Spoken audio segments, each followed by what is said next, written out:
Okay, well, thanks very much. First of all, thanks very much to the organizers. Thanks for giving me the chance to speak. So I guess for a strength conference, this is a slightly unusual talk in that I'm actually going to try and tell you about how string theory might be related to the standard model, to the real world.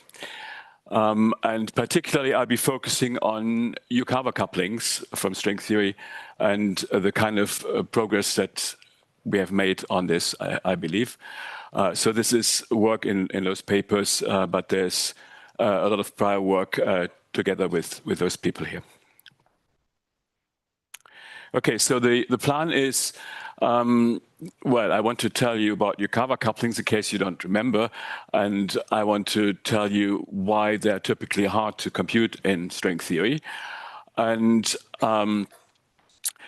then I want to tell you about how we have managed to overcome this difficulty and talk a little bit about a tool which has to do with machine learning. And so this part is a little bit separate and is maybe useful for you as a tool for other applications as well. So that's why I'll spend a little time on that. Then I'll give you an example where we actually carried this out explicitly to get some examples. The examples, they're not realistic at this point. So that's what I talk about in the results section. And then I will tell you about attempts of making this realistic and actually get the Yukawa couplings as they're observed. Okay, so you may be aware, or you may be not aware, that it's now possible to engineer string models relatively straightforwardly, which have exactly the spectrum of the standard model, or I should say, the spectrum of the MSSM. This is sort of cleanly possible in those Calabi-Yau compactifications of the heterotic E8 times E8 string, and so this is a clean spectrum in the sense that the only extra fields that you have are not charged under the standard model group, so they're moduli. And so given this situation, from a physics point of view, there may be three questions that you can ask. So within those models which have the right spectrum, can you get physical Yukawa couplings as a function of moduli, of course, in the first place? They will always be functions of moduli. And can you calculate these? If you can do this, well, can you get to something that's actually realistic, that will reproduce, in the end, the masses of the particles that we observe? And then finally, if you can do that by picking some point in moduli space, well, then finally you have to address the question of, can you actually stabilize the moduli at that particular point, right? So these are three pretty hard questions. And in this talk, I will only address the first two of those. Okay, so let me remind you about Yukawa couplings. So these are at least up to a certain energy scale, n=1 supersymmetric theories. So this comes, first of all, as a superpotential with couplings Y here that are the holomorphic Yukawa couplings, and that you can often compute analytically in many models. But of course, string theory come with a non-trivial Kähler potentials. So the matter fields C here, they have non-trivial Kähler metric in front. And as the standard model Yukawa couplings are defined relative to canonically normalized fields, you will actually need to compute both of these objects, the Y and the K, in order to make a comparison with what we observe. Unfortunately, these matter field Kähler metrics are much harder to compute. They're not holomorphic. And this is where the difficulty lies, as I will tell you in a minute. So you need to compute both. And well, here's just an example for the up-Yukawa coupling, which we'll discuss later. So this is the up-Yukawa coupling. You need the Kähler normalization of the left-handed quarks, the U quarks, and of course the up-Higgs. All right, so what are the models that we can achieve those nice particle contents in? So there are heterotic E8 models on Calabi-Yaus with some bundles. So you have a Calabi-Yau threefold, a freely acting symmetry on there. you have an observable vector bundle V over this manifold, which is consistent with the symmetry and with supersymmetry. And you typically pick those structure groups which are SU5 or some subgroups thereof. And you have some hidden sector that you also need to specify in certain ways. There's extra hidden sectors, possibly from 5 branes. They all hang together with some anomaly condition. And eventually, as you initially get gut groups from these kinds of bundle structure groups, you go to a quotient and you introduce a Wilson line and you break your gut group to the standard model group. That's roughly how it works. And there are lots of choices here. And for most of these choices, you will not get anything, of course, that's anything anywhere near a realistic model. But if you do make the right choices, and that's where the difficulty has been for many, many years, and that's now clearer how to achieve. If you do make those right choices, then you do get the MSSM and nothing else, plus moduli, and of course, whatever you pick up from those hidden sectors here. Okay, and so within those models, there are various classes. There is sort of the traditional class, which is the standard model class. So I should perhaps go back here and say, this is about how exactly you solve this anomaly condition. You can solve it by switching the hidden bundle off, by switching the C off, and by setting V equals to T of X. That's one solution. That's often called the standard embedding. So that was the traditional way of doing it. But of course, that's very limited because your bundle is basically locked to the tangent bundle. So there's only that one possibility.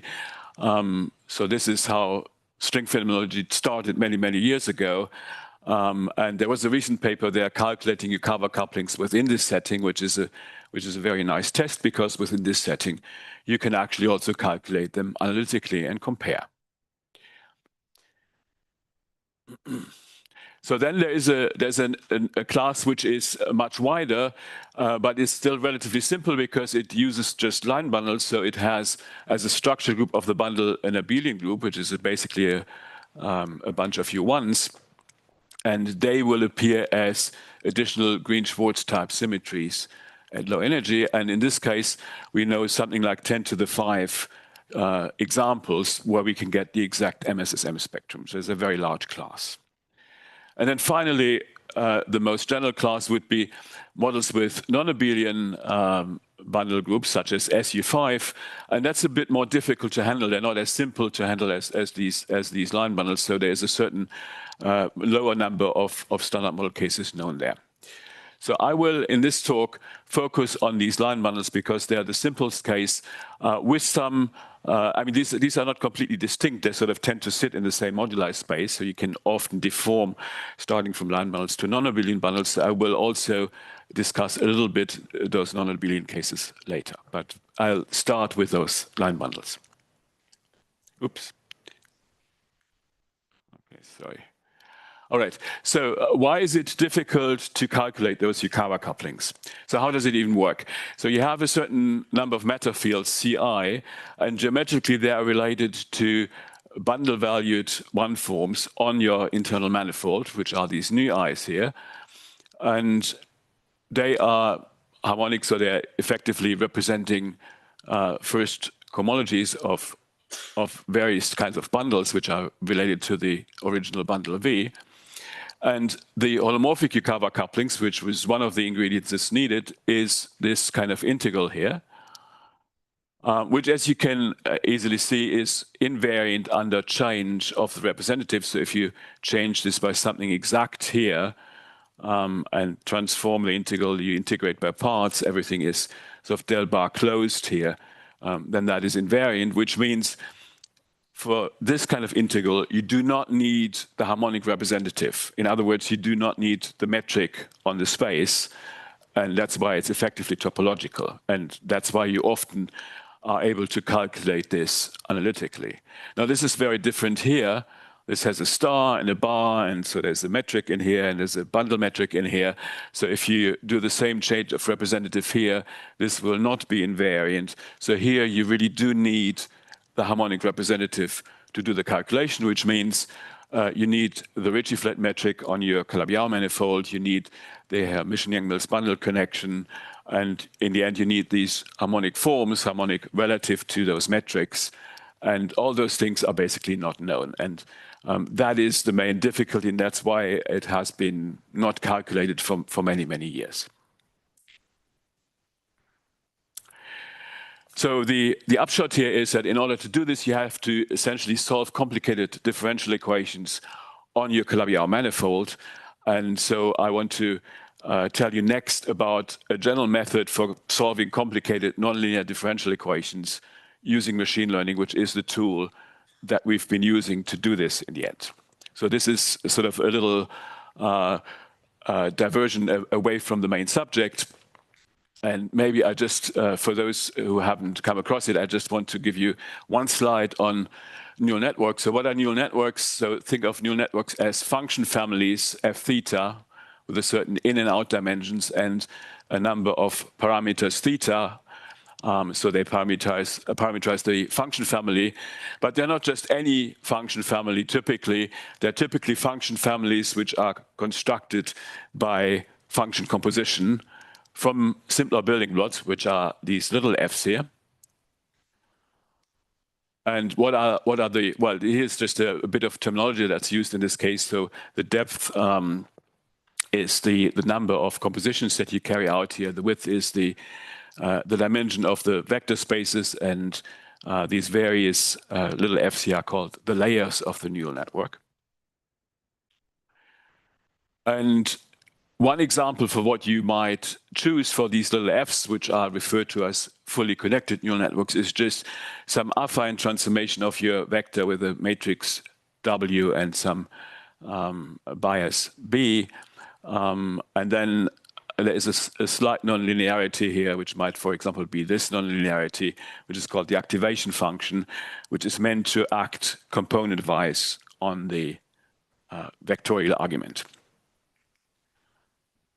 So that's kind of the most simple neural network. And the idea is, of course, that somehow you want to adjust these parameters theta in order to approximate some function that's either given to you by data or explicitly in some way.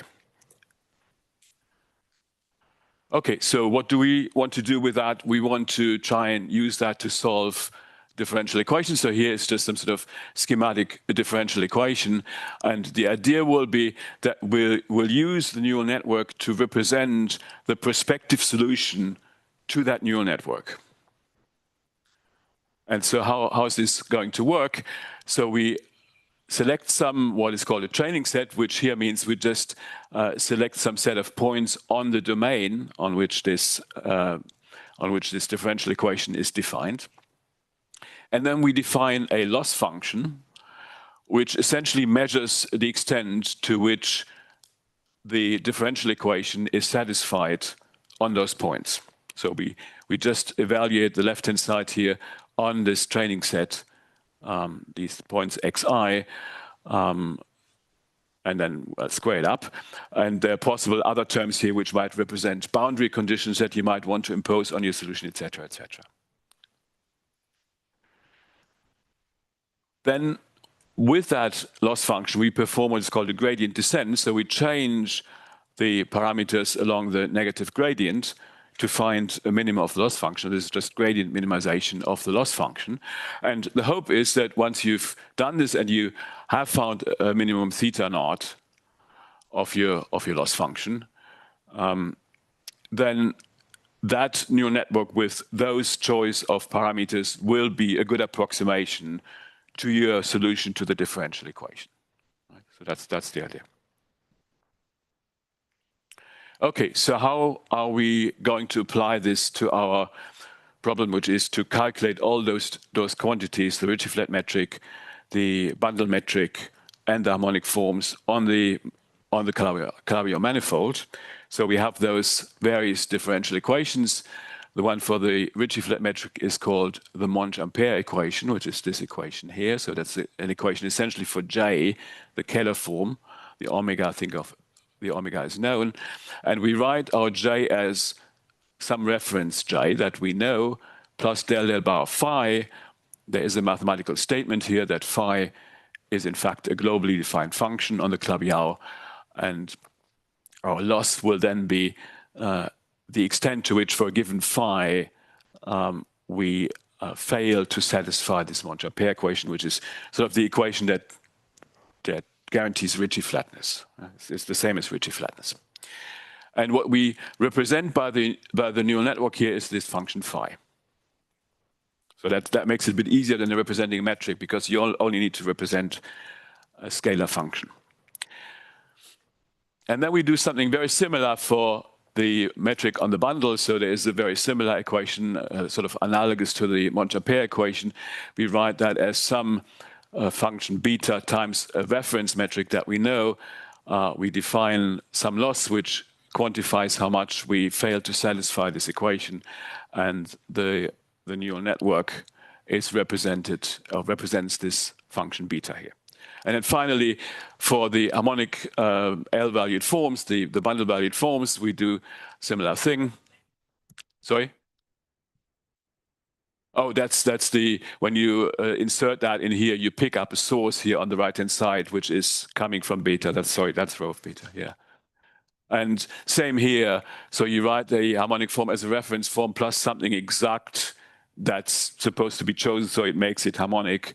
And when you put that in here, you pick up a source, which is that rho beta, and so this measures then the deviation from how much this equation fails to be satisfied.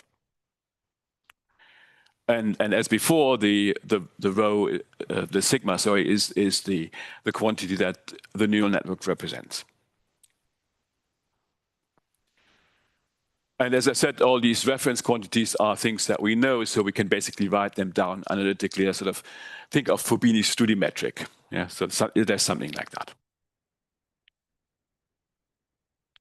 Okay, so the example model is one on a very simple manifold. So this is a manifold defined in the product of 4 P1s as a tetraquadric. So zero locus of a polynomial that's quadratic in each set of variables, with some Z2 times Z2 symmetry, and some sum of 5 line bundles as the vector bundle, and that is the spectrum. Yeah, so this is exactly the standard model spectrum. The only thing that's interesting here is, or that's sort of on top of the standard model structure, is that these various particles are charged under the U1 symmetries that go with those line bundles, and that's what these that's essentially what the cohomology number here, or the line bundle number, indicates. So if they are sitting in the if they're coming from the second line bundle, it means they're charged under the second symmetry. If they come from the fifth line bundle, they're charged under the fifth symmetry, and so on. So there's a way in which the topological origin of these particles correlates with their charges that they pick up at low energy. So we have a standard model with sort of 4 extra U1 symmetries that constrain the structure. And in fact, these U1 symmetries, they constrain the structure of Yukawa couplings in this way, and also of the Kähler matrices. So if you focus on this for a second, you can see that this model is not likely by itself to give you something realistic, because this is only rank 2, right? We clearly need 3 non-zero masses, and also the mixing angles are supposed to be small, so the 0 here in the top entry is not great either, right? So this is not going to be a realistic model, but that wasn't the point of this exercise to begin with. If you pick some random model, the chances that it will be realistic are basically 0.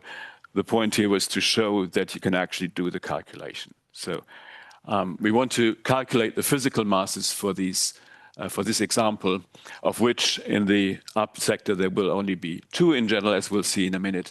These 2 happen to be degenerate also, so there will in fact only be 1. So how does the calculation work? Schematically speaking, well, we start by computing numerically the Ricci flat metric on our Calabi-Yau. Right. Then once we have that, we can then calculate all the bundle metrics on the relevant bundles to do with the matter fields in L2 and L5, and with the Higgs on L2 star times L5 star.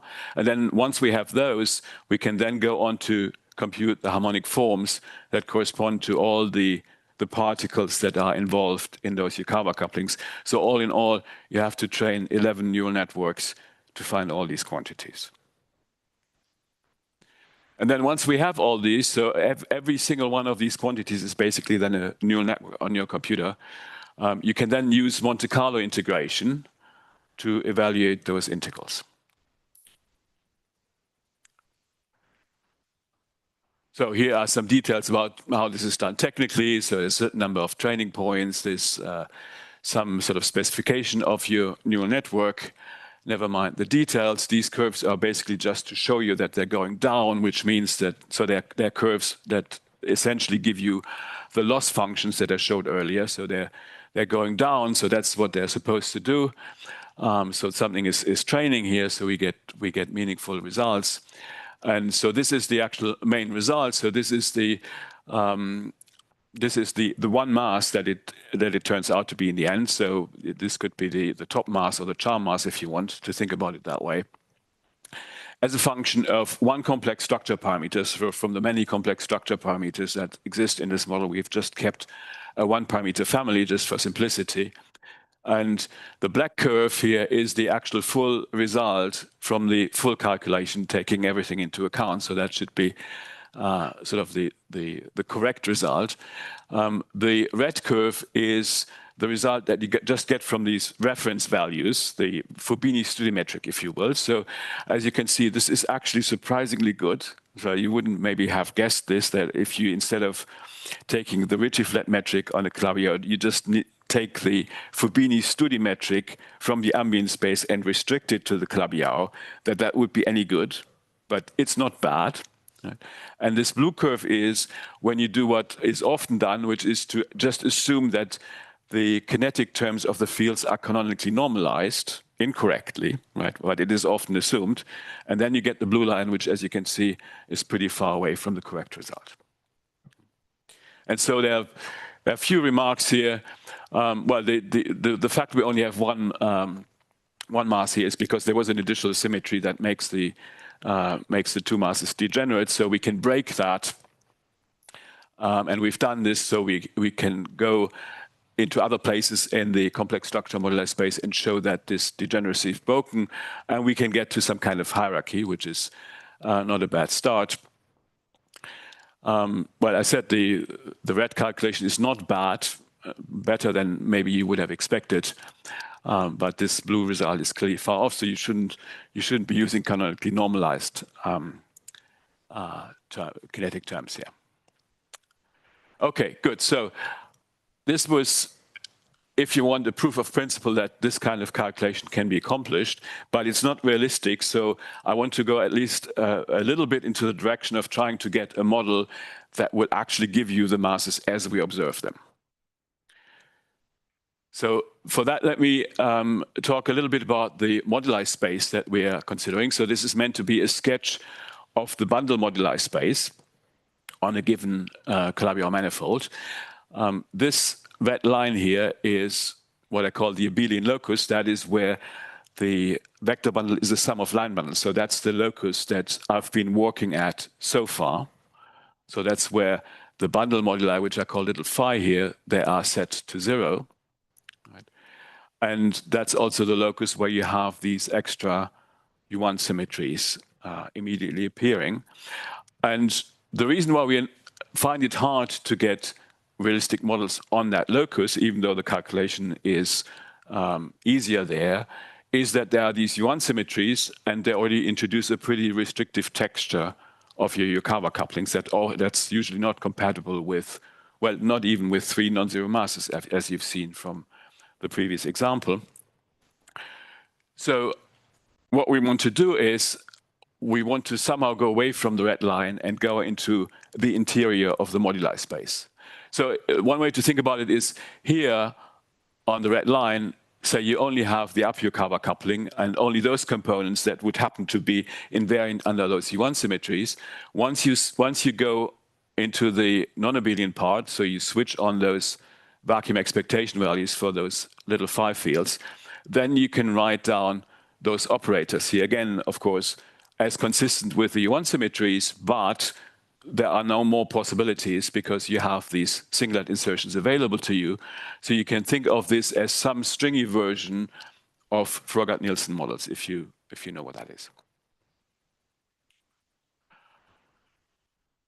So this is what I said. So realistic models on the red line are not very likely. We have two ways of improving on that. We could either try to do the full calculation that I just showed you at the non-abelian locus, but that's very hard, and we don't yet know how to do it, essentially because non-abelian bundles are harder. Or we could deform away from this red line by switching on the VEVs in the low energy theory of these bundle moduli phi. And so it's the latter thing that I want to talk about. It's the slightly lamer thing, but it's what we can do for the time being.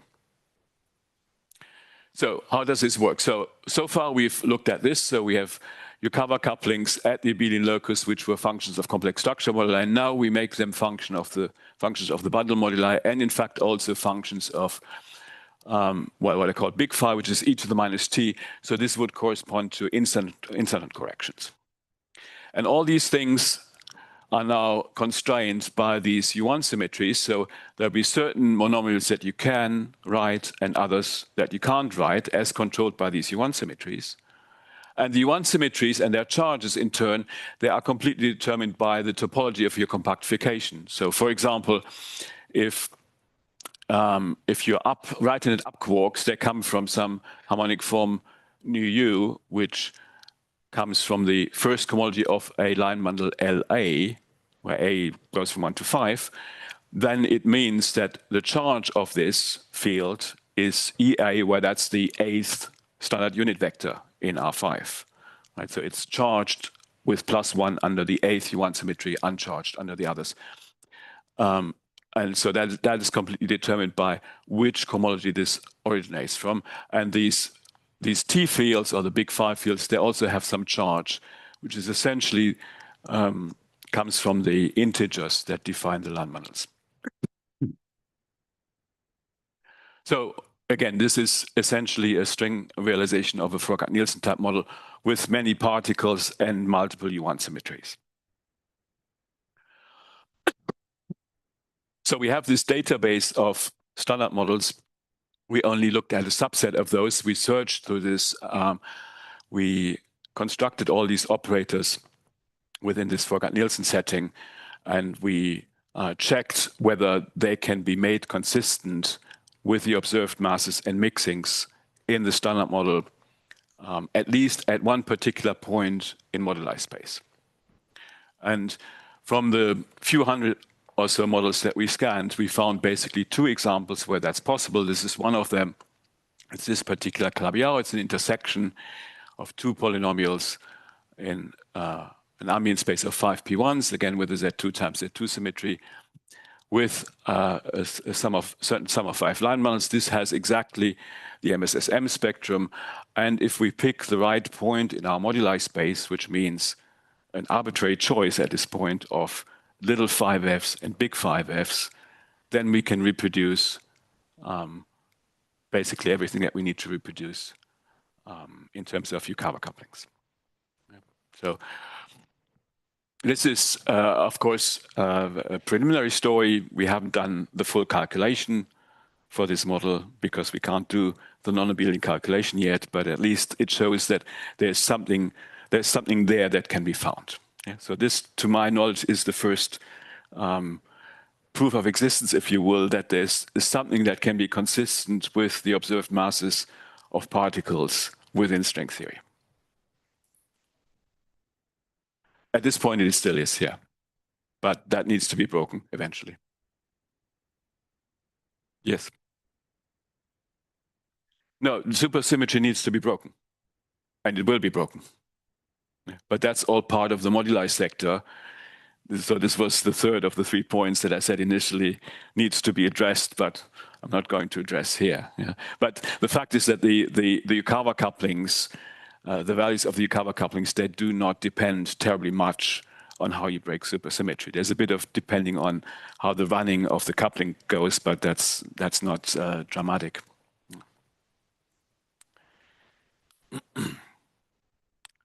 Okay, so conclusions.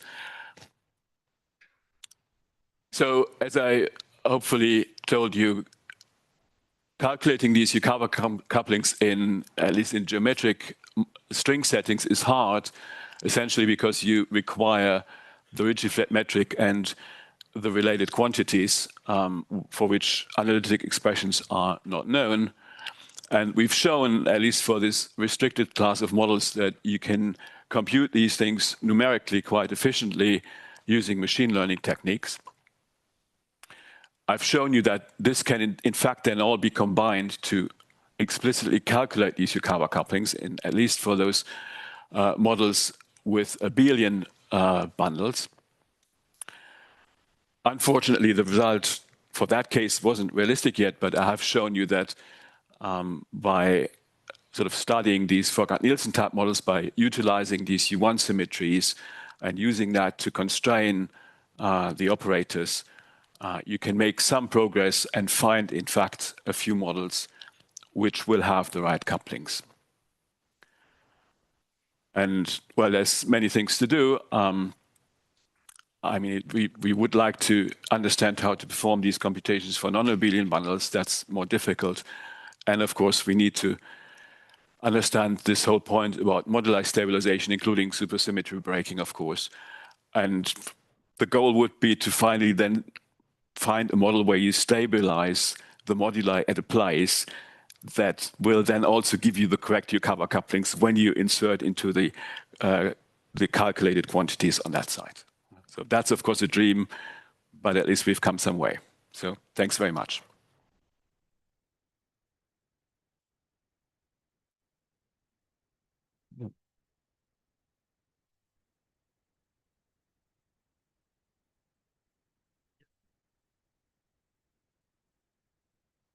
Thanks. It's super interesting. The disagreement between the Fubini study and the actual numerical value, does that persist for other? That was like one example you showed, but is that a generic feature?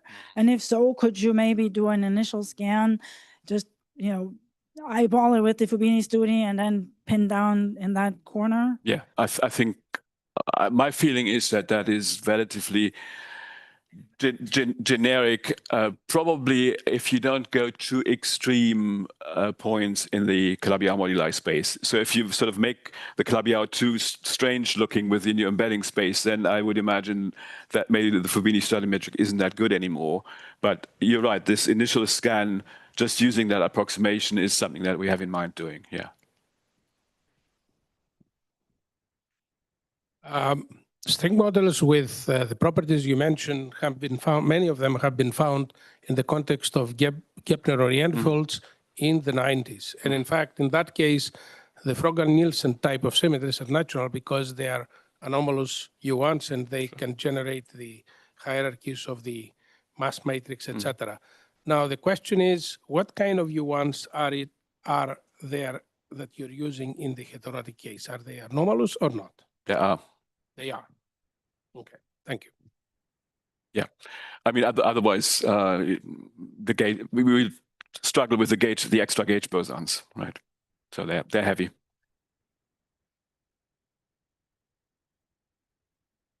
Hello, I'm curious, what are the advantages of using machine learning techniques for solving the PDEs instead of old-fashioned numerical? Right. Yeah, okay, thanks.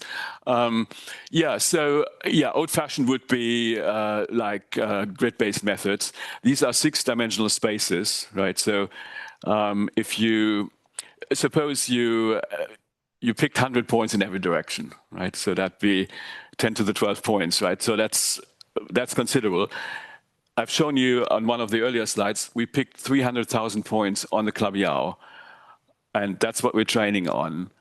And that gives you rather good results. So it seems that's a clear advantage. The whole technicalities of meshing on the Calabi-Yau is, of course, just horrible in its own right, independently of the number of points. You don't need to do that here. All you need is a random sample of points that is distributed according to some distribution that you know, which in this case is a Fubini study distribution, and that it's known how to do that.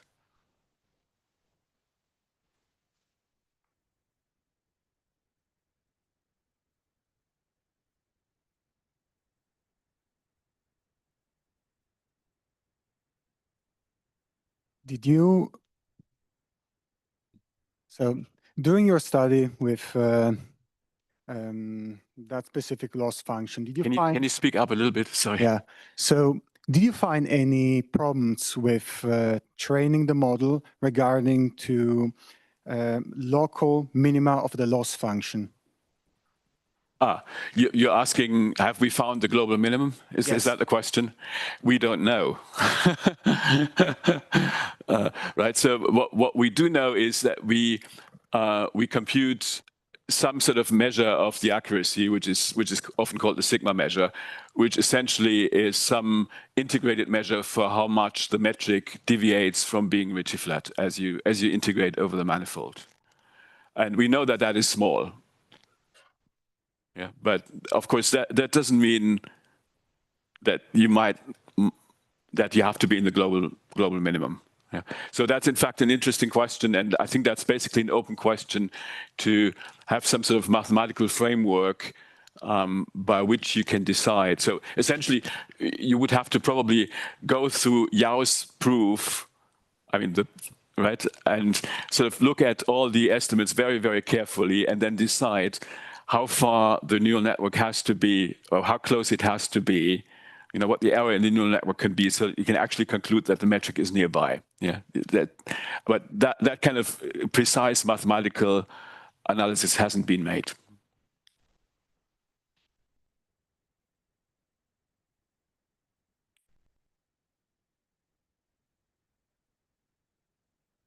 I'm just curious, can we gain some understanding of the hierarchy in the quark masses and, for example, CKM from this kind of calculation?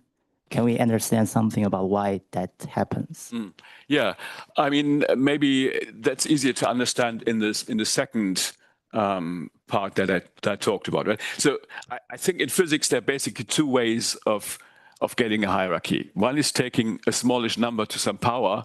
The other one is e to the minus t. Right, and so this is what I talked about in the second one. The Froggatt-Nielsen method is essentially taking something smallish to some power, and what the power is controlled by the symmetries. Yeah, e to the minus t is a non-perturbative effect. So I think my understanding of where our hierarchy in the Yukawa couplings most likely comes from is probably a combination of those two effects.